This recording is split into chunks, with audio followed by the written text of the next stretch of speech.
اعوذ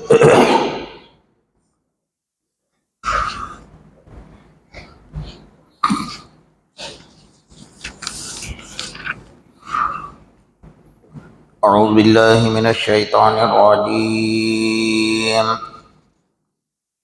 بسم اللہ الرحمن الرحیم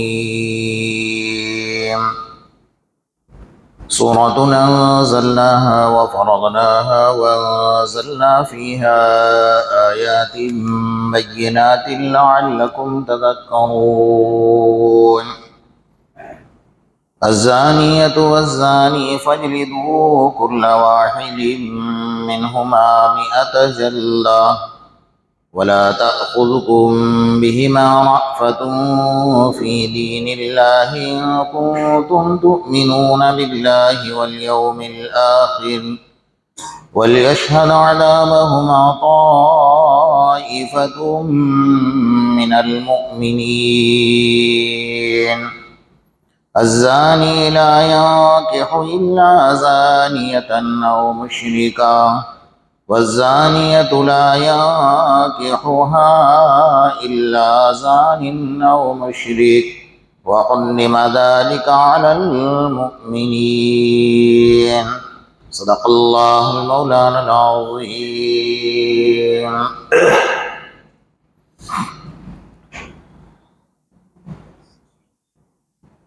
گزشتہ کل آپ حضرات کے سامنے سورہ نور کی دوسرے نمبر کی آیت پر گفتگو چل رہی تھی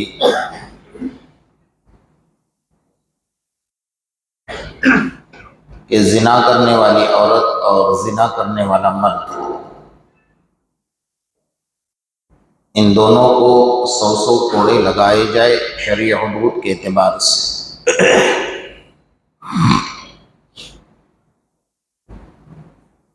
اسلام نے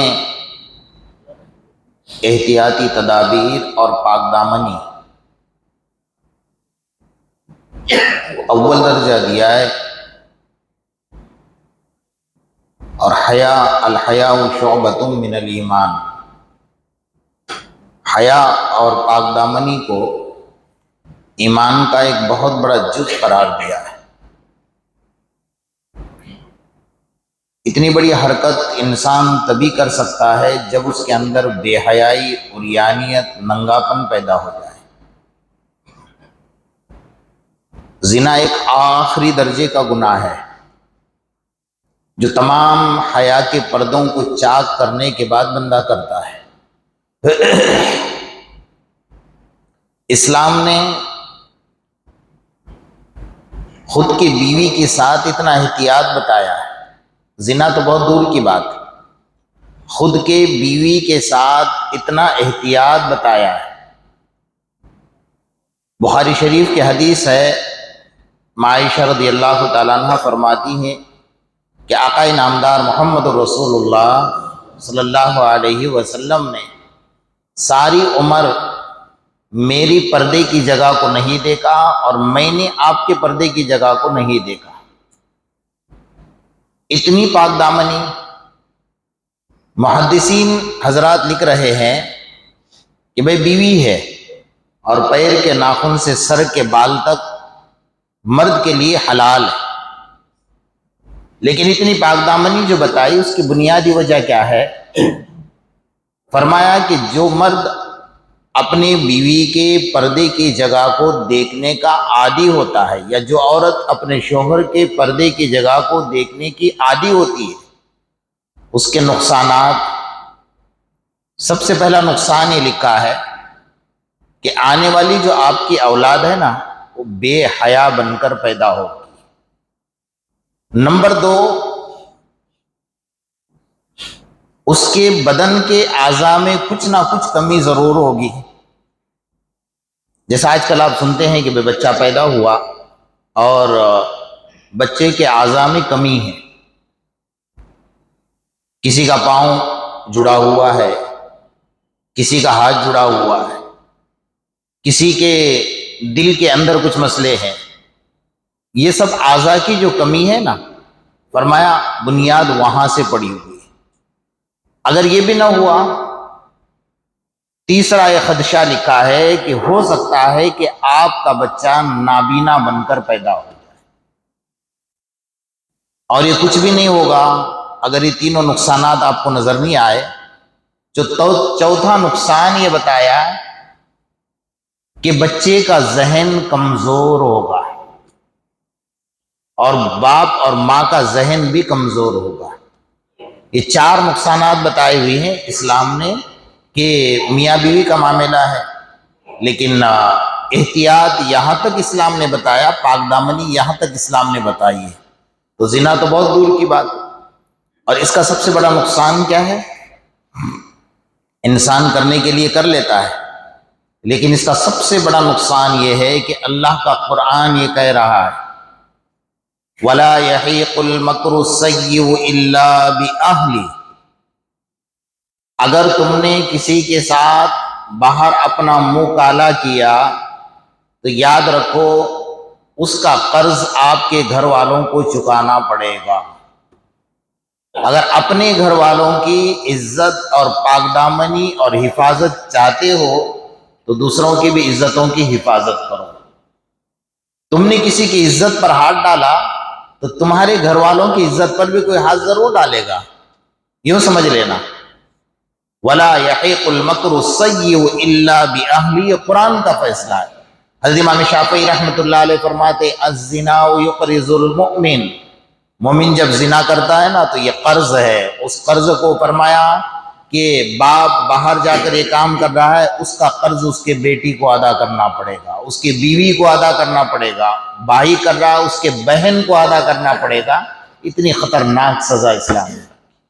اس لیے اپنے گھر والوں کی حفاظت چاہتے ہو تو خود کی حفاظت کرو اور لوگوں کی بھی حفاظت کرو۔ انسان اتنا سخت دل کب بنتا ہے یہ کام کرنے کی؟ اچھا، دوسری بات،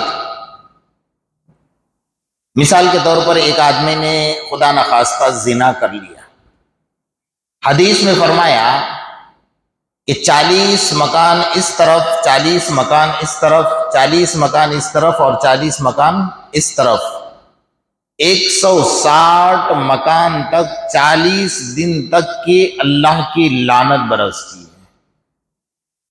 آپ سمجھ جاؤ، کرنے کے لیے ایک بندہ کر رہا ہے اور اطراف کے 160 مکان اللہ کی لعنت میں پڑے ہوئے ہیں، اور 40 دن تک اللہ کی لعنت برس رہی ہے۔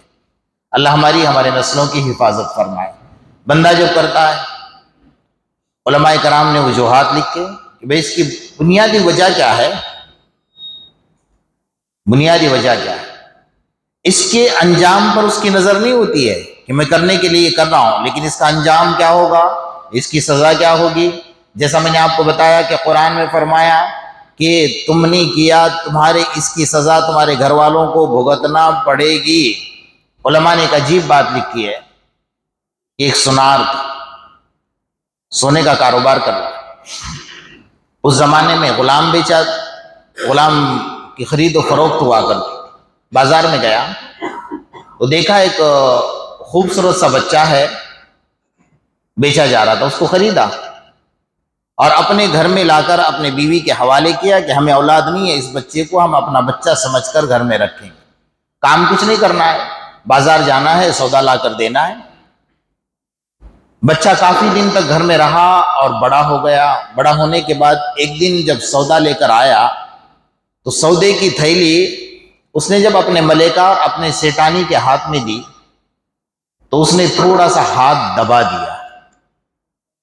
جیسے ہاتھ دبایا تو عورت کو احساس ہوا کہ شاید اس کی نیت میرے اوپر خراب ہو چکی۔ اس دور کی عورتیں بڑی امانت دار تھی، دیانت دار تھی۔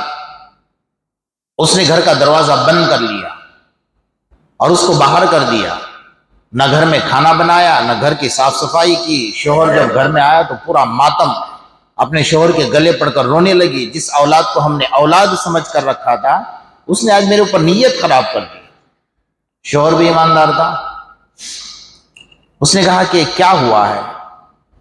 تو اس نے پوری بات بتائی کہ اس نے جب سودے کی تھیلی میرے ہاتھ میں دی تو میرا ہاتھ دبایا، تو شوہر نے چیخ نکل گئی، شوہر کی، کہا غلطی اس کی نہیں ہے، غلطی میری ہے۔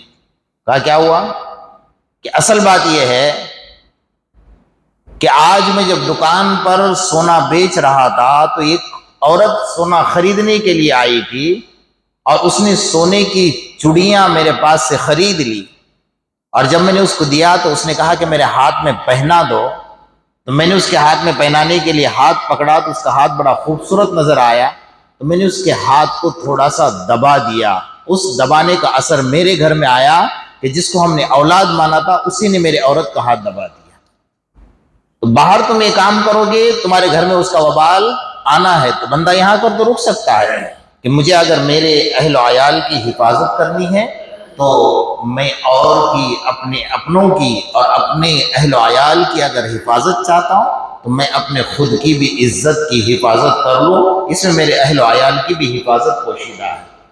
اس سے بڑھ کر بات یہ ہے کہ ان تمام پردوں کو چاک کر کے بندہ جب یہ گناہ کرتا ہے تو اس وقت میں اس کے ذہن میں کچھ باتیں ہوتی ہیں۔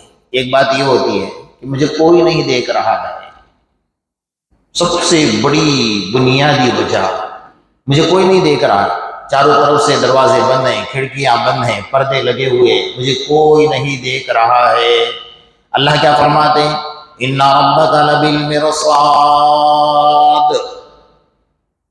مرصاد کا مطلب موٹی زبان میں آپ کو سمجھا دوں اس کا ترجمہ، کہ ایک انسان شکار کرنے کے لیے جنگل میں گیا، بہت مدت تک اس کو شکار نہیں ملا، اچانک دیکھا کہ سامنے سے وہ شکاری جانور آ رہا ہے جس کا اس کو شکار کرنا تھا، تو اب دیکھا کہ یہ اپنے زمین پر لیٹ جاتا ہے، اپنی سانس کو روک لیتا ہے، اپنے آنکھوں کی پلک کو نیچے سے اوپر ہونے نہیں دیتا ہے، اور اپنا تیر برابر لگاتا ہے کہ کہیں میرا تیر ادھر ادھر نہ ہو جائے۔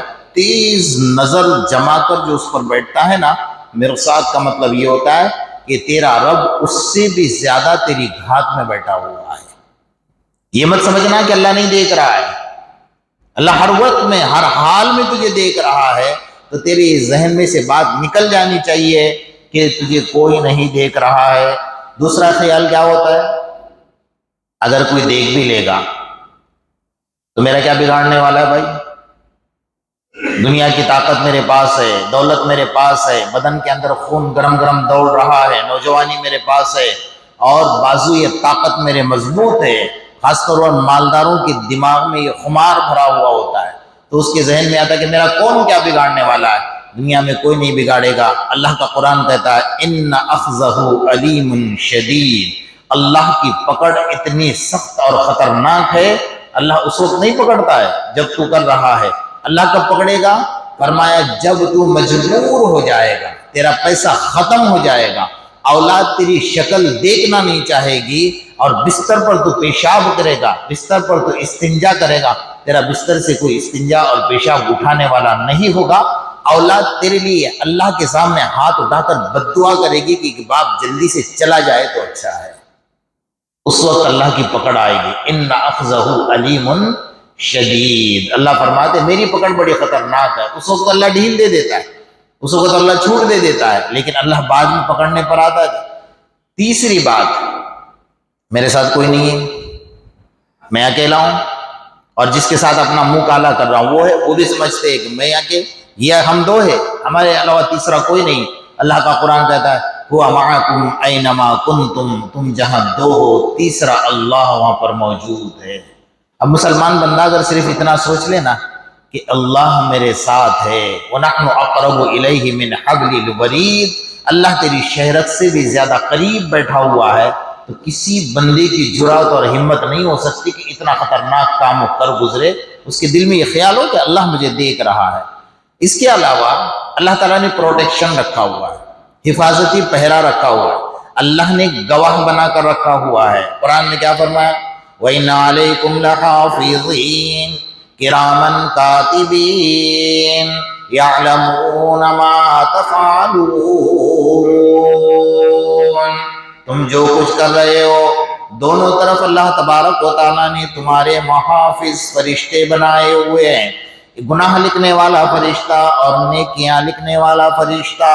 نمبر ایک اللہ تعالیٰ نے یہ گواہ بنایا یومئذ تحدث اخبارها، اللہ نے زمین کو گواہ بنا دیا، زمین تمہاری پوری کے پوری ویڈیو کیسٹ بنا رہی ہے، زمین تمہاری مووی بنا رہی ہے، اور زمین دیکھ رہی ہے کہ جو بندہ میرے اوپر سجدہ کرتا ہے اس کی بھی اللہ تبارک و تعالیٰ کے سامنے پوری رپورٹ پیش کر رہی ہے، اور بندہ زمین پر زنا کر رہا ہے اللہ تعالیٰ کے سامنے اس کی بھی خبر دے گی۔ یومئذ تحدث اخبارہا، کل قیامت کے میدان میں اللہ کے سامنے ساری کے ساری خبریں لا کر پیش کر دے گی۔ اور تیسرے نمبر پر اللہ نے فرمایا الیوم نختم علی افواہہم وتکلمنا ایدیہم وتشہد ارجلہم بما کانوا یکسبون۔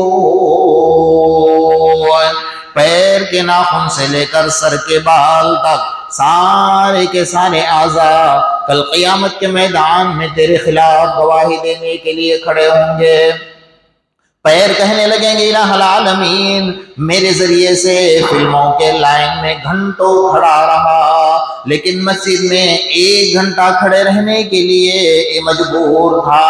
ہاتھ کہیں گے مجھ سے ظلم کیا اور غلط دستخطیں کرنے میں مجھے استعمال کر لیا، آنکھیں کہیں گے میری ذریعے سے غلط نظریں ڈال دی، کان کہیں گے میرے ذریعے سے غلط سنا ہے، پیٹ کہے گا میرے اندر غلط غذائیں اتر گئی ہیں۔ سارے کے سارے اعضاء اس بندے کے خلاف گواہی دینے لگیں گے، اور یہ بندہ کہے گا کہ الہ العالمین آواز تو میرے بدن سے آ رہی ہے۔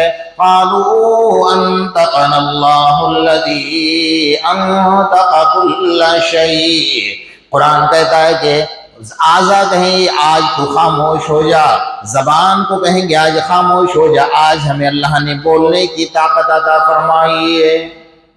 یہ بدن کے اعضاء کہ زبان کو آج تو خاموش ہو جا، ساری زندگی تو بولتی رہی، ہم خاموش رہے، ہم نے کچھ بھی نہیں کیا، لیکن آج اس خدا نے ہمیں بولنے کی طاقت دی ہے جس خدا نے سارے کائنات کو بولنے کی طاقت دی ہے۔